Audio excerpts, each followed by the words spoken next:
Good morning. Good morning. Hi, Ruth. Can we pin her, Rachel? Yeah. Morning.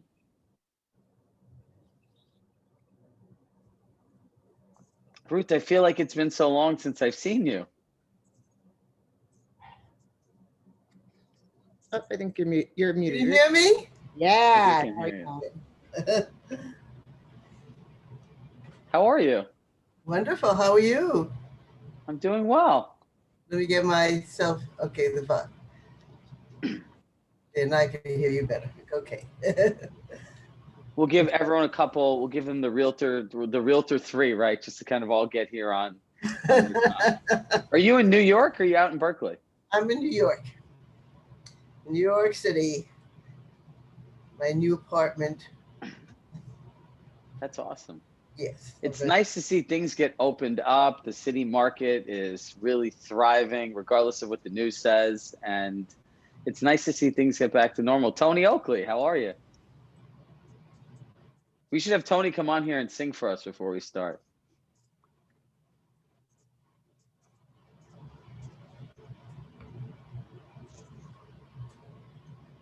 What's interesting, Ruth, is we have people from all different parts of the country here. That's fantastic. Hi, everybody. Everyone drop in where you're located. What state? This will be interesting. How do we drop this in? We'll look in the chat box. Let's see. Yeah, We have Boston, New York, Brooklyn, Miami, Jersey, Annapolis. Oh my God, it's going so fast. Tampa. Virginia, DC, Long Island, California, New Jersey, Tampa, Laguna Beach, NYC. Seattle. We never get Seattle. Good morning on the West Coast. Texas. This is fun. So if anyone's here from a new market, I'd like to personally welcome all of you guys to the Compass family and, community collaboration. You guys are all in for a treat. So if you're new here, I encourage you to reach out to people in the chat box, right? We all like to meet each other. I always say meet for a Zoom date in the chat box. So, it's a good place to meet other people. So I'll give it one more minute and we'll get started. Philly suburbs. Good morning, Julie.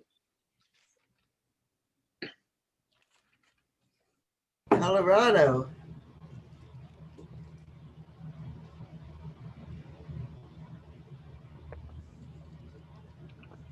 Texas.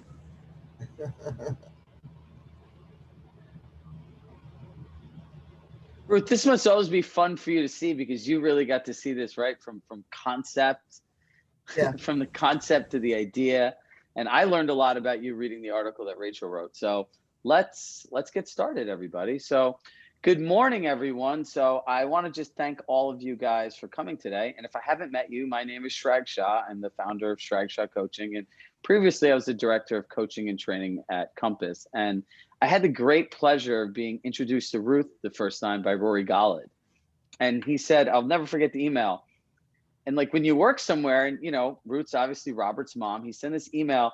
He says, whatever you need, just ask Chirag, he'll take care of it. And I was like, oh my God, no pressure at all. And I remember my first meeting with Ruth and talking about a presentation. And when you meet somebody that just has so much energy and passion and love and wisdom, and I still remember sitting in the 6th floor conference room, right when you walk in the kitchen, the first room in the right, and talking to you and hearing your philosophies about insurance and life and your journey. And, there are days in life where you do things that kind of just move you. And from the first time I met you, I was like, wow, I'm so grateful to have had that experience. So I just I know everyone probably knows you, right? But today we want to get to know a different side of you. So Ruth, just kind of introduce yourself. And then I'm excited today to be a spectator as you and Rachel really had a great connection. And she's going to be sharing some questions with you today. Introduce myself. I'm Ruth Reffkin. I happen to be Robert Reffkin's mother. I'm hawking a book today.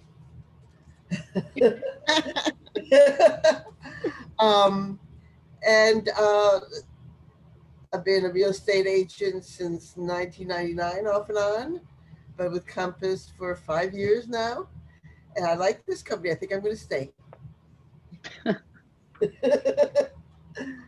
Just, I have one question for you.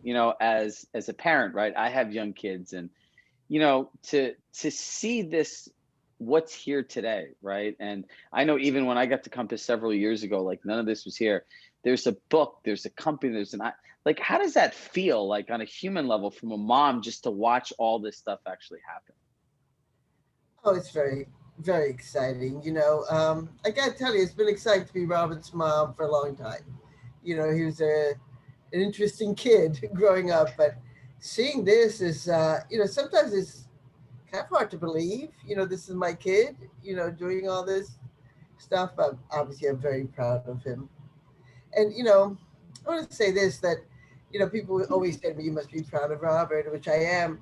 But it's really not even the financial success of the company for which I'm most proud, but the ethics behind it. That Robert decided a long time ago, that he was going to, do well by doing good. And, the belief system in which I think we all operate is really important to me, because we're dealing with something very important, putting people in homes. And, I'm looking at some of you as I talk to you. I'm looking at these pictures, and, I know how hard everybody out there works. I just want to say how proud I am of all of you, and how proud I am to be in company that all of you belong to. And now the focus today is you, though, right? So when Rachel and I talked about this before, we're like, everyone always asks, I'm sure, about Robert. So I'm going to turn it over to Rachel. And there's so many interesting things in your journey that you can share with all these people. So, Rachel? So I'm Rachel Ratner. For those of you who don't know me, I'm the Director of Brand and Community Experience here. And I'm so excited to talk again, Ruth, because last time we had a conversation, I think we were supposed to talk for 20 minutes and we ended up talking for over an hour. And every time we stopped, we're like, okay, wait, one more thing. And so it took me 6 weeks to write an article about you, I think, because there were so many things I wanted to get in there and so many things I'm excited for you to share today. So maybe we can start off, Ruth, by telling people like where you grew up, where you're born, where you started off as a young person, and how that really like informed your sense of the world and what you would inevitably go on to share with your family. Thanks, Rachel. It's nice to finally talk to you face to face. I was born in Israel, Jerusalem, Israel in 1945, and came to America when I was in 1952 when I was 7 years old. Uh, I'm kind of a post-Holocaust generation. I was born when the war ended. So we grew up with a lot of fears about the world, and kind of the horror of what had just happened. My parents were very fearful people as a result, I think, as were many Jewish people at that time, and still. And I'm not going to get into Israel right now because there's a lot going on there right now. But, even at that time, it was a very frightening, place. I was in a war. I was in a siege in Jerusalem.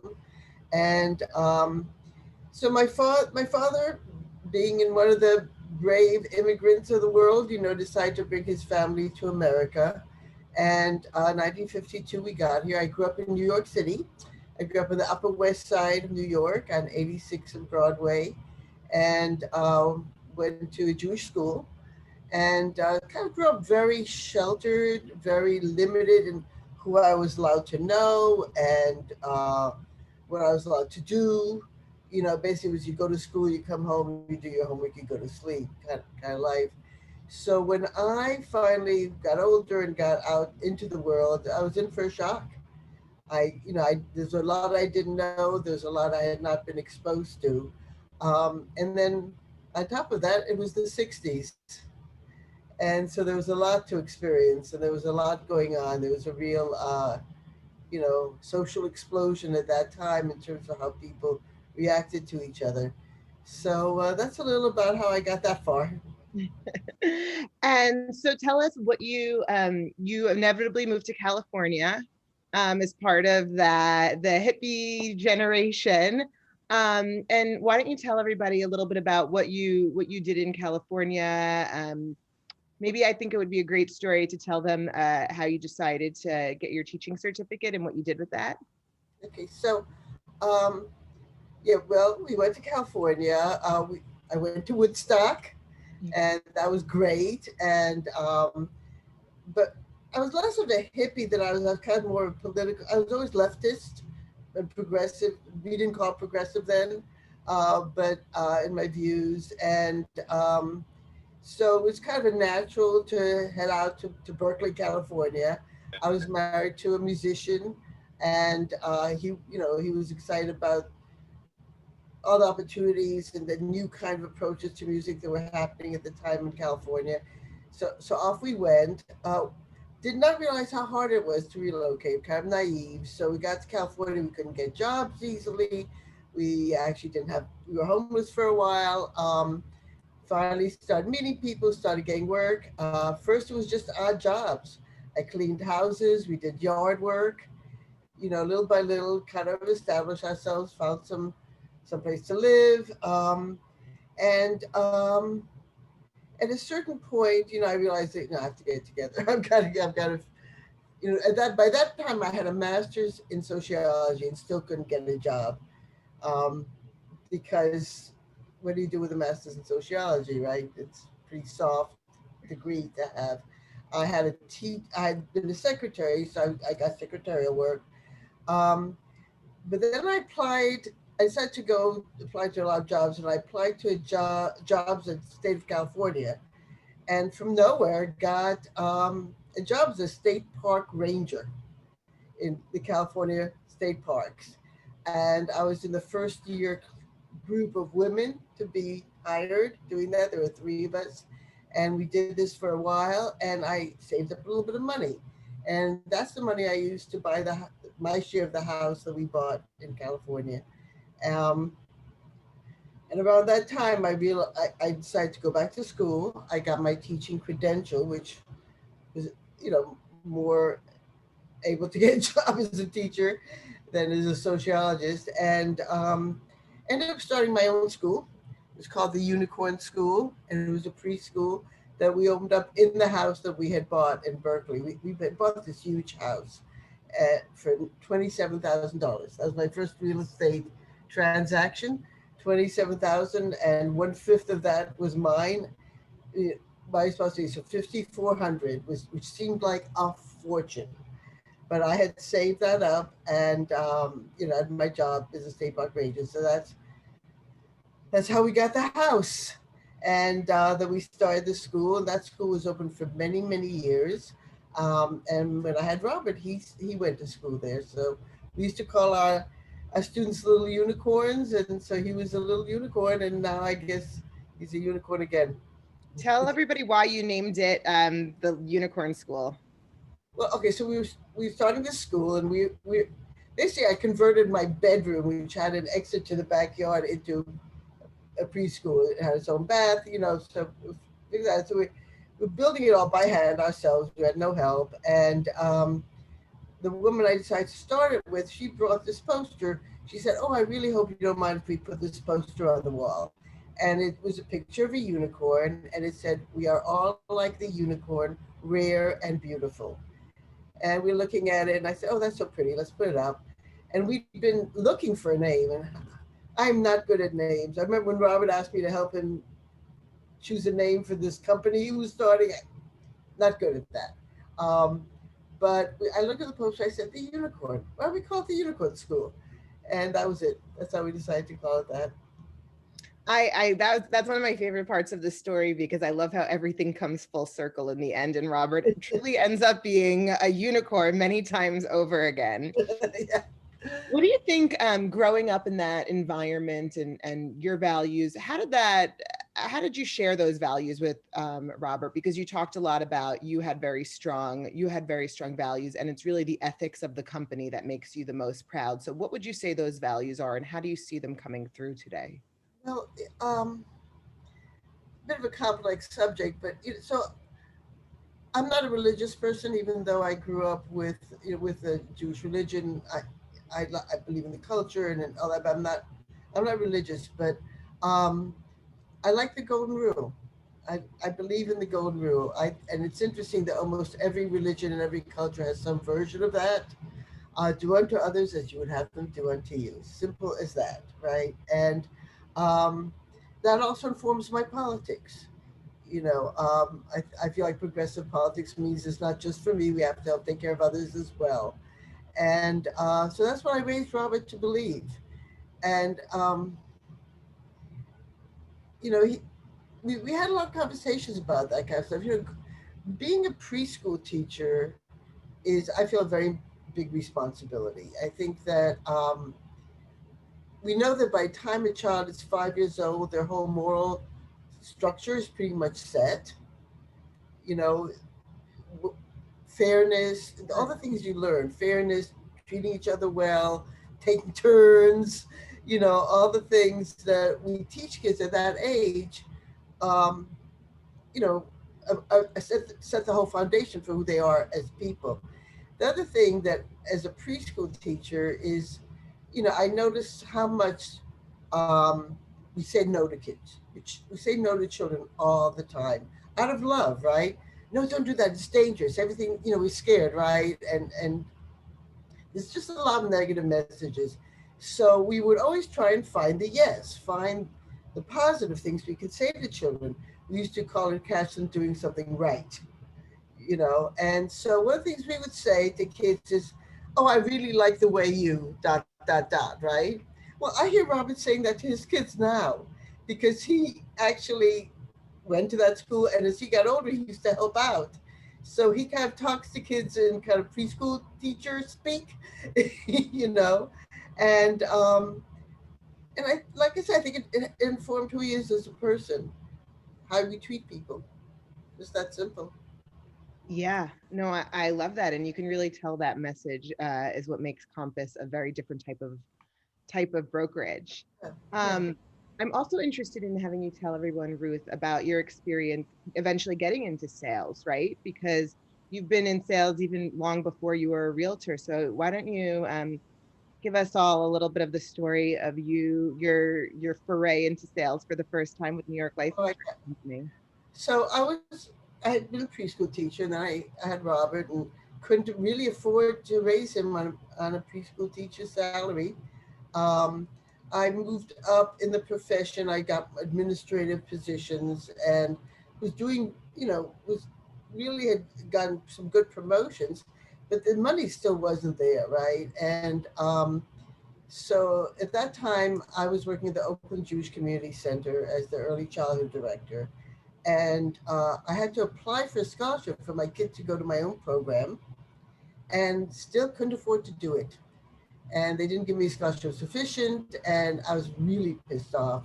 Um, at the time, I had met an old friend who introduced me to a friend who was a manager at New York Life Insurance Company, and they invited me out to dinner. I was so naive, I didn't even realize I was being recruited. It was a very different world than the one I was in. Uh, this woman starts talking to me about selling life insurance. I thought she was out of her mind, right? I mean, me sell life insurance. I just didn't understand even what I was invited to. Went home, and a few days later, when I found out I didn't get the money to send my son to my own program, I was pissed, and I actually threw my purse up against the wall, and her card fell out. And I looked at the card, and we talk a lot about paying attention and to the people we meet and to what they're trying to say to us. Well, here's this card staring me in the face. I said, well, at least I'm going to go take the meeting. And I went, and ultimately became an agent at New York Life Insurance Company. I did very well there. I became a manager, and that's really been was the bulk of the career that allowed me to raise Robert, to educate him. I still have a pension from there. It was a good move on my part. Years later, when I wasn't working New York Life anymore, and I came to New York, that's when I became a real estate agent. So I never sold real estate in New York, in California, only in New York. So maybe tell, I love that story for so many reasons. I think I just saw somebody in the chat box say the universe is speaking. The universe really does speak to us. So we have somebody who wants to know what you said to people when they were thinking about getting life insurance. How did you start developing your sales skills? I remember us talking about this a little bit, but what was your I think that, kind of pitch? well, one of the things that's really different about the life insurance industry from the real estate industry is that they actually train you. You know, most real estate companies, you know, you get your license, you give them 50% of what you earn, and that's pretty much the extent of your relationship with them. Um, in Compass, we obviously do a lot more training. But at New York Life really had one of the best sales training programs in the world, I think. Very thorough, and very, you know, very effective. And they've been doing it for a long time. And I had been working with parents for many, many years. I had been a teacher and administrator. So I had a long list of people who needed life insurance, you know, because parents really, you know, young parents need to get life insurance for their kids. So I just started calling everybody I knew who had a kid, and that's how I got started. And what is your I know we spoke a little bit about this, and you and Chirag have spoken about this before, your philosophy about life insurance is selling death almost, and real estate is selling kind of life and joy. And what was that transition like So eventually when you made that transition? I have to take an issue that life insurance is not selling death. Life insurance is selling love, because Love. nobody buys life insurance unless they love somebody. Mm. Because that money is going to be paid after you die. So that's how I sold life insurance. Ruth, can you give them the line, right? You told this great line, like if you're buying life insurance, it means that you love the people after you're gone. Was that the line? Yeah, that's what I Yeah. was fishing for a little bit. Yeah. Yeah. Well, also we, you know, we have a conversation with somebody and they'll say, "Well, if I die this or that," and I say, if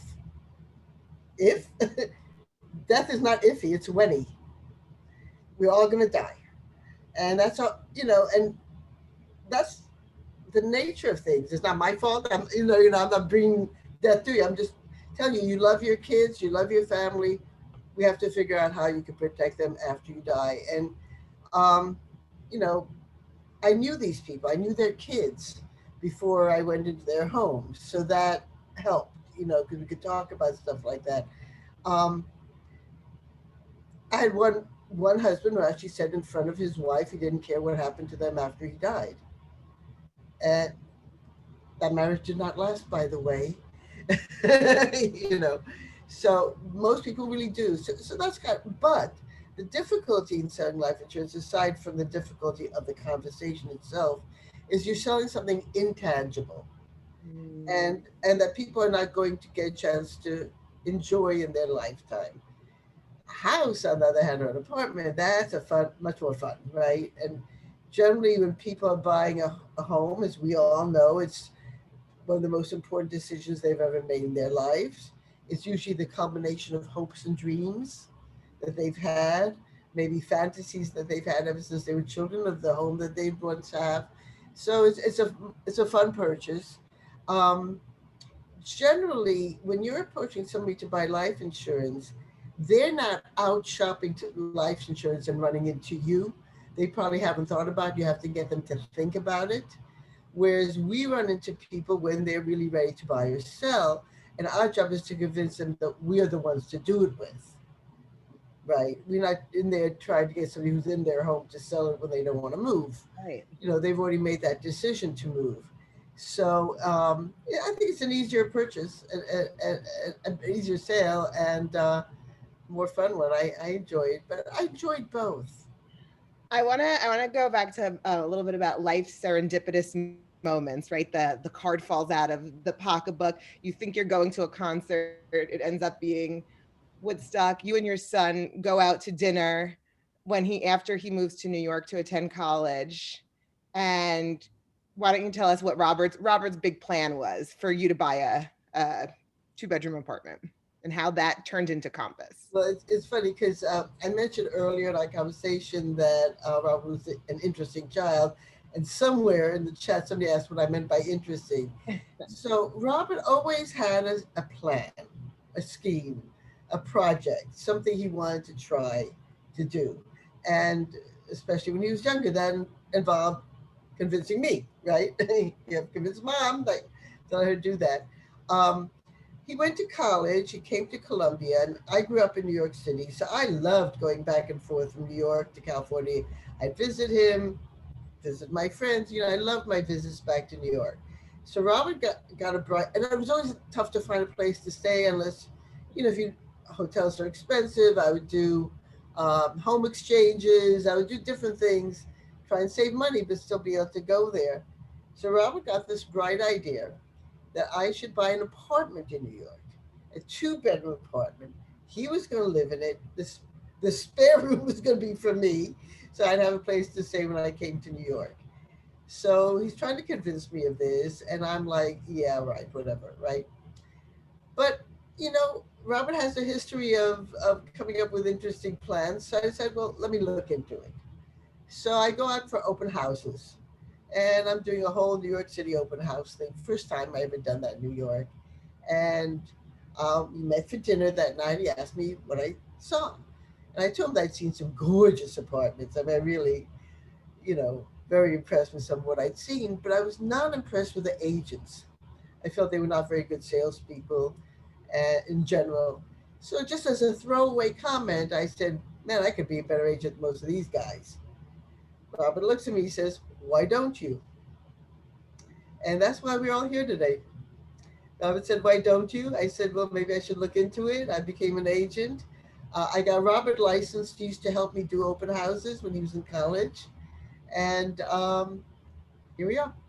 I love this. I love the full circle of that story and the serendipity. It's like if it was any other conversation and he didn't say that, maybe we all wouldn't be sitting here in this room Exactly. But together today. I'll I tell you, love that. I'll tell you something. Like the card falling out of my purse. I have learned to pay attention. You know, um, some people think it's the universe speaking to you. I just think people are speaking to me. Any given day I can decide to go down this street or go down that street. Make this phone call, make that phone call. We make decisions every day that literally change our lives, but we don't notice it, right? Because we just living our lives and we don't realize the life that we could have had if we'd walked down the other street. And so I've learned over the many years to pay attention to offers that are made to me, questions that are asked of me, people who approach me, um, because any one of those could be life changing if I allow it to be. That's awesome. I see in the chat, and you guys, if you do start having questions for Ruth, start dropping them in the chat, and we'll incorporate them into the conversation. But Miriam wants to know, how was Robert as an agent? Well, he was mostly assisting me. He wasn't How really. was he as an assistant to you? Robert was good. Robert was always had a strong work ethic. He'd show up. And of course, as I think all of you know who've ever met him, he's very personable. So he used to greet people. In New York, for those of you not in New York, we're selling apartments in buildings, and most often the building does not want us to just let the buyers come out on their own. So usually we need to either bring them up and down ourselves when we do open houses, or you bring an assistant along. So Robert used to be the person to welcome them in the lobby and bring them up to the apartment where I'd be waiting. And by the time they got to the apartment, they either like what they're seeing and the people they're dealing with, or they don't. That job is pretty important actually. And by the time they came, they'd be smiling. They already like my son. They already, were ready to like me and the house. So, it's that big smile goes a long way. And great first impression, then, I'm Yeah, sure. yeah. So you said that night in that restaurant, I could be a better agent, and that's kind of what launched this. So Ruth, why don't you tell everybody what do you think? Because you had extensive training, and also you did train because you were a manager, so you trained and mentored so many other agents Mhm. and women I'll just say, I'll give you the plug and then you could tell if everybody about it. Ruth was like the third manager who was a woman at New York Life. So she has extensive experience. What are the qualities that you think make a phenomenal sales agent, be it life insurance or real estate, that you didn't see that day in when you were looking at houses that you now you see in the Agents in Compass, and that you hold this, the kind of the sales standard that you hold yourself to? Well, by the way, I also trained real estate agent. I was a manager at Manhattan Apartments in New York for a while. Um, I think the most important quality is to listen. You know, um, listen much more than you talk. Pay attention to what they really want. I think is the most important thing. That people spend a lot of time rehearsing sales spiels and talks, and we do. We need to know what we're going to say. I think it's important to have your talk down pat, but people don't spend any time practicing listening. So one of the things I used to do when I train people is listening exercises, and just ways in which people just miss the most important signal. I remember early on when I was in life insurance, and I was with these people, and there were three different types of insurance. You're laying it out: the most expensive, the least expensive, the thing in the middle. You explain the whole thing, and so I lay out the first one, and the person said, "Oh, I like that."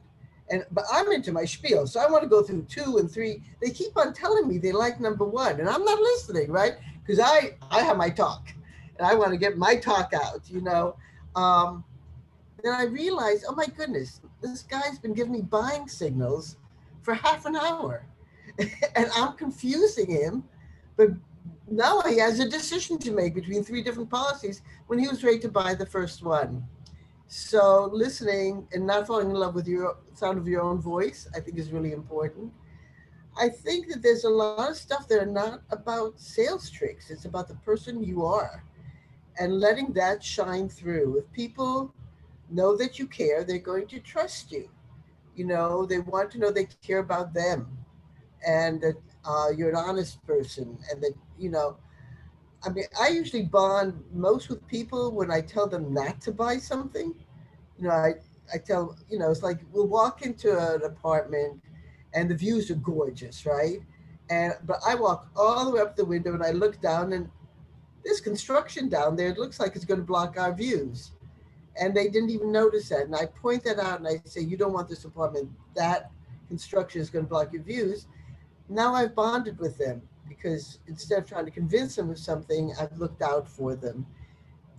One of the things I love about working at Compass is we really have agents like this throughout our company. I think most of the agents are.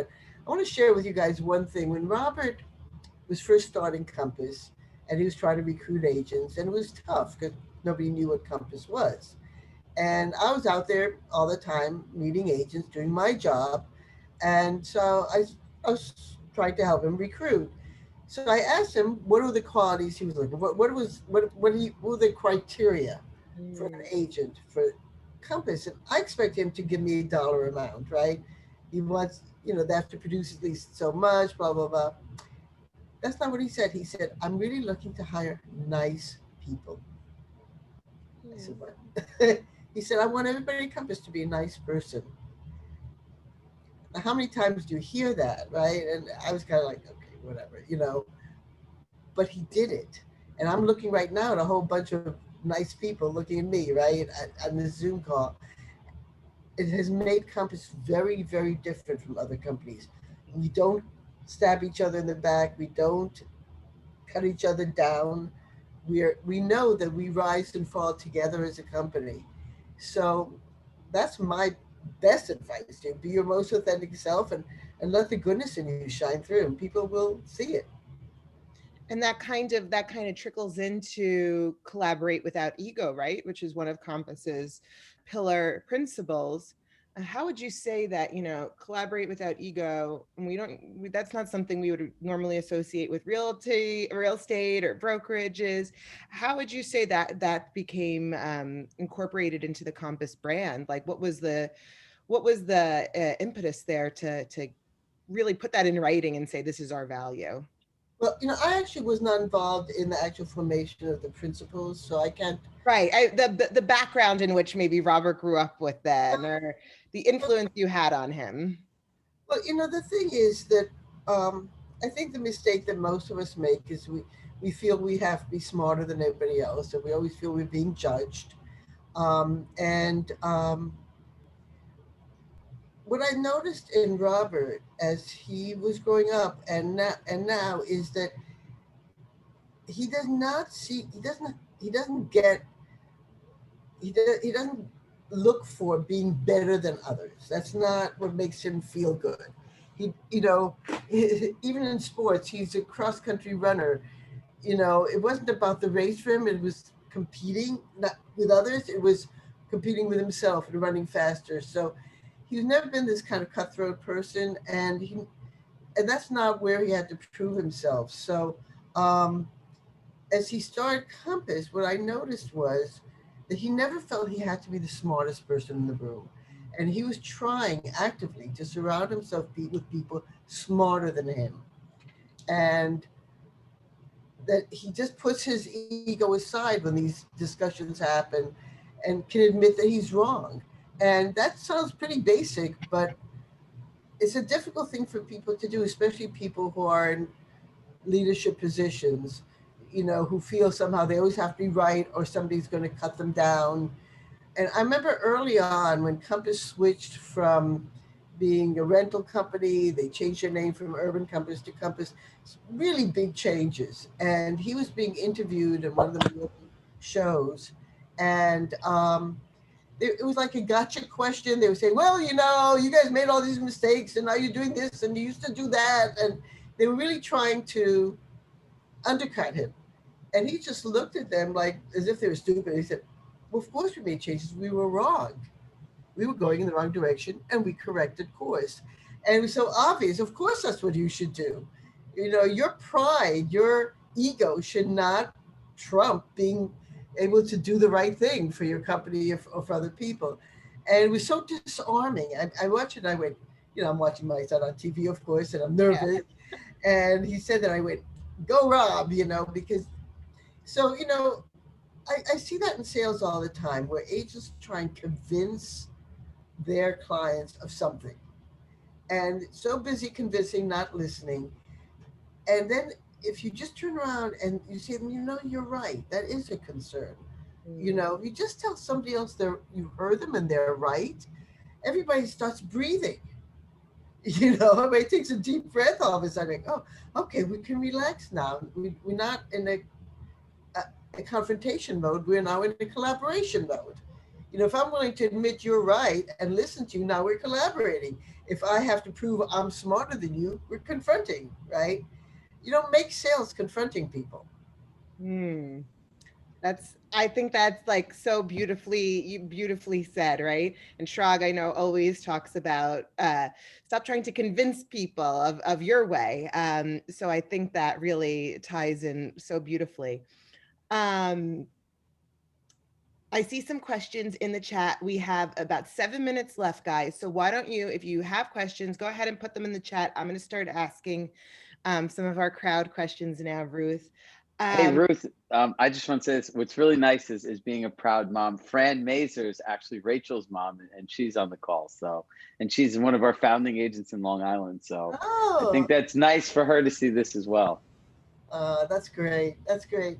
Well, when people join Compass and I meet them, what I would say is welcome to the family. Because we really are a family. And so we have so many family teams and, people, who brought in their, relatives or friends. It's really great. That makes me so proud. I have the reverse experience, Ruth, because I'm sure you don't tell Robert to fix his hair in a 200-person Zoom room. So thanks, Mom, for that. And you look just fine. Miriam, who wanted to know what was the decision to stay as an individual agent and not join a team or start a team when you got into the business? Well, it wasn't even a decision. We didn't do teams back then. We really didn't. Sometimes people would partner up, but the whole team concept is actually fairly recent to me, to my knowledge. Um, I like being on a team. I like the collaboration aspect. I've always, even when I wasn't team, I always had somebody I was partnering up with or working with. I just don't see how you can do this business all alone. And now that's getting more and more complex. I think you need more of a team. Yeah. And I know that you do have somebody that you work with now. And I actually think it's interesting because one of your favorite things that you told me about Compass is collections. And you use collections, but you also you have your assistant really help you with that, use that tool. So that seems like a very collaborative tool. So if you guys do have teams, why don't you tell everybody what you do love about collections? Well, I love collections. So I think if nothing else, that's a reason to join Compass is because of collections, frankly. So when I started in real estate, and I started twice because I started in 1990 and then moved back to California and I started again. And in both cases, I didn't have a network in New York. I'd been living in California. So I didn't really have a place to start. So what I used to do a lot is to go to for sale by owner listings and talk to that owner into letting me list it. And quite often I get a fairly short exclusive. Um, and what I'd be looking for is those direct buyers coming in that I would turn into buyers for me, buyer clients. So over time, I developed a very large pool of buyers and buyers are hard because you have to keep track of so many. And you need to send them listings all the time, and you don't have exclusive contracts with them. So you can send them listings today, and tomorrow somebody else gives them a listing, and they're gone, right? So collections automates all that for me, and I have 165 collections going that go out every single week. And the way I do that is, it's all automated. And I have an assistant who I take the top tier, the ones who are really active, working with me now. But all the others, actually, he's in Germany now and he does it from Germany for me. That's the beauty of automation. Um, he just goes through. So every Friday, every client gets relevant listings for them. And then within our Compass program, we can see what they open up. We can see if all of a sudden somebody who hasn't opened up a listing starts opening things up. And then I jump on it. I call them. I say, gee, I see you open this up, and off we go. So that really, I mean, sometimes things are dead, nothing's going on. I sold an apartment in the middle of the pandemic. The buyer bought it sight unseen and was able to rent back to the seller all because I had collections going and they saw it on the collection. So That's amazing. yeah. And I've heard, I think Deanna is on this call. I remember when she did her agent talk, talking about some amazing sight unseen opportunities that collections gave her. So what a great tool. And now that it has your blessing and your endorsement, I hope everybody goes out and really doubles down their efforts of using collections. I also want to mention if people are not using collections to work with their sellers, they're really missing a trick. So once I have a listing, I put that seller on a collection of comparables so they can see what's happening in the market with their competition in real time. And when it's time to lower price or whatever, I don't have to say a word. They just see what's happening. They see what's selling and what isn't. Yeah, that is a great trick. And I know a lot of people don't even think of using it that way. Yeah, it's a wonderful way to use it. I know we just have 1 minute left, so I want to end with I know from our conversations, Ruth, you've been such a great influence, not only on your son, obviously for the reason everybody's sitting here, but you've been such a great mentor to agents in all of the areas that you've worked in. And so what are some parting words that you have for the agents on this call? I know you think of everybody in Compass as a family, and if you're the matriarch of a family, what are your parting words of wisdom for everybody on this call today? Well, the first thing I want to say is get the book. Good mom. That's a good number one advocate. But also give it to kids that you know. Give it to high school and college kids that you know, because it's a real how-to book on how to use networking and mentorship to advance yourself. And I think that that's really also my parting words to you is about mentorship. Be a mentor and be mentor to others and get mentorship from others. It's really just a fancy word for helping each other out, Mm-hmm. right? And reach out to each other, support each other. It's been a very, very tough year, a year of tremendous loss for all of us. Um, Many of us have lost people we loved, but there have been other losses as well. So we just need to be kind to ourselves and to each other. We tend to judge ourselves very harshly, so just take it easy on yourself, take it easy on your family. You know, a little bit of compassion goes a long way. Compassion towards others, compassion towards yourself. And I know there's many single moms out there. A lot of you reach out to me over time. And one of the things you all ask me is, how did I do it? How did I raise a son like Robert? So my parting words is, I just did what all of you are doing. I loved him. I got up every morning, made him breakfast, sent him to school, and went to work, just like you do. One thing I did that I think a lot of parents are afraid to do is I let him follow his dreams even when he was young. So when the kids come to you with a crazy idea, give it a hearing, give it a chance. Maybe it's a little compromise, maybe you do it in a safer way, but let them express their entrepreneurial spirit and their adventurous spirit, because for me, it paid off. And follow your dreams and follow your schemes, maybe. Yeah, and let your kids follow their dreams. You know, a little less no, a little more yes. I love it. Well, Ruth, thank you so Thank much you for for that. having me, and Thank love you. to everybody. We are so Thank thrilled you. to have you. Anytime you want to stop by, I know everybody would be thrilled to hear from you. So with that, everybody have a terrific Wednesday. For those of you in our community, we'll Thank see you you. tomorrow. And for everyone else, we'll see you next week at Agent Talk. Thanks for the opportunity, guys. You're Bye, welcome. everyone. Bye.